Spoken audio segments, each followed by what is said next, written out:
বরুইয়ের season আয়া পড়ছে, আর বরুইয়ের সিজনে টক বরুই দিয়া ভর্তা হবে না তার কোনো কথা।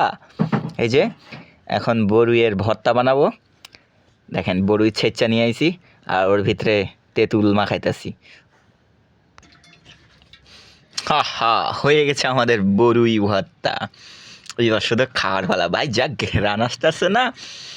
আহ, বরুইয়ের ভর্তার ঘেরান নাকের মধ্যে ঢিসুম মারতেছে। ভাই যে গন্ধ না রে ভাই, খাইতে যে কেমন লাগবে। নেন শুরু করা যাক, বিসমিল্লাহ।